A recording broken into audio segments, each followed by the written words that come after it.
Should you self-manage your property or hire a professional? It's a common question that most folks ask themselves. In today's episode, we'll cover off on a few key tips that you need to think about before making a decision. Now, by the end of this video, you have all the information that you need to make the best decision for your situation. All right, let's get started.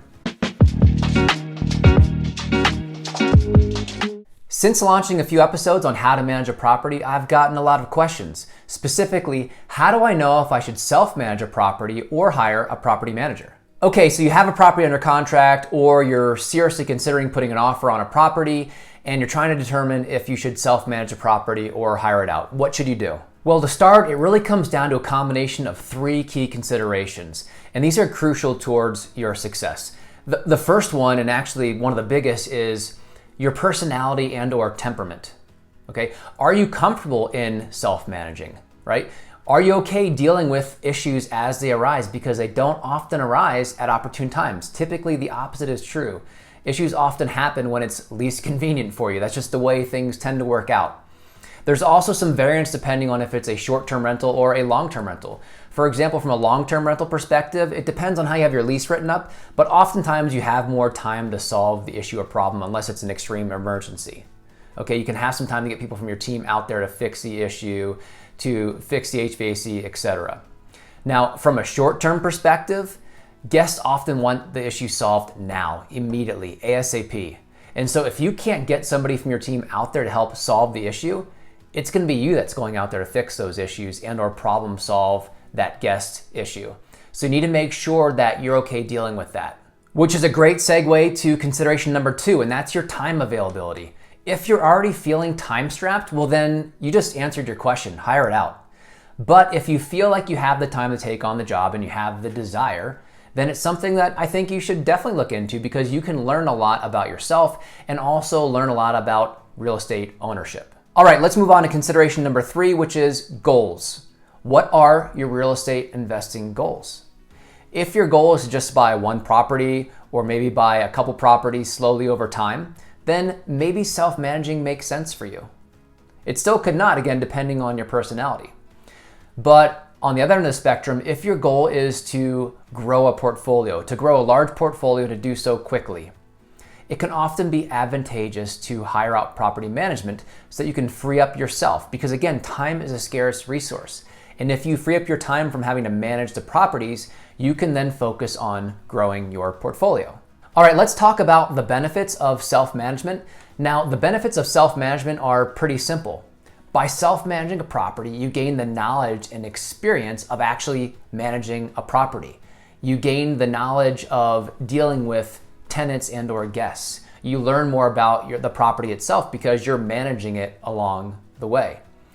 Also, there is the profit side of things, right? So typically, the primary reason why individuals choose to self-manage is that they get to retain additional profits for themselves instead of paying a property manager. You also start to curate your own personal expectations of what it means to manage a property in your portfolio, which can be extremely useful at a future point if you choose to pass management over to a property manager.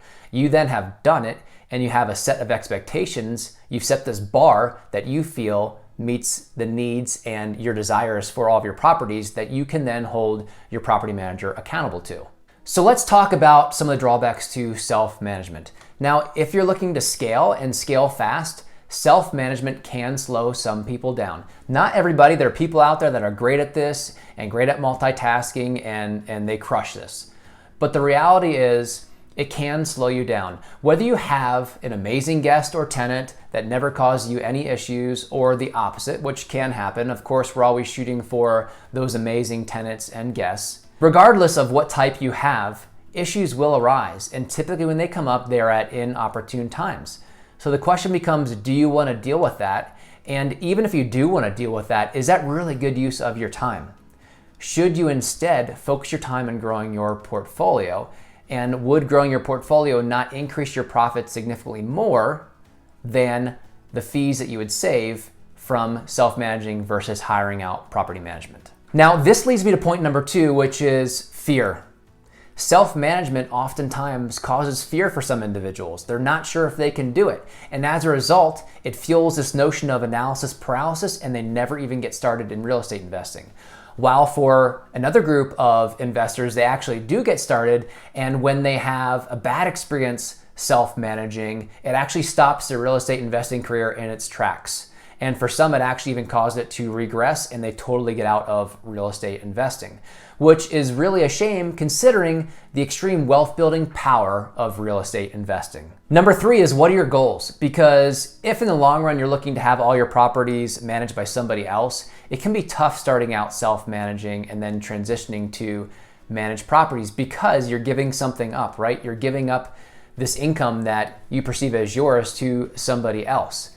i.e., once you start, it's hard to stop. There's a mental component here because once you start collecting that income, you mentally consider it to be all your income. But if you stop, it can often feel like somebody is literally taking the money out of your pocket. Tip here: to overcome this mindset, you need to shift from a scarcity mindset to an abundance mindset. You need to help yourself realize that you're actually going to make more money by shifting to property management because you'll free up time to grow your portfolio at a rate that will provide more profits than you'll lose by paying for management. All right, that's it for this episode. Make sure you smash that subscribe button so that you can stay up to date on all my latest content. And if you like this episode in particular and you want to know more about this topic, make sure you check out some of my other videos.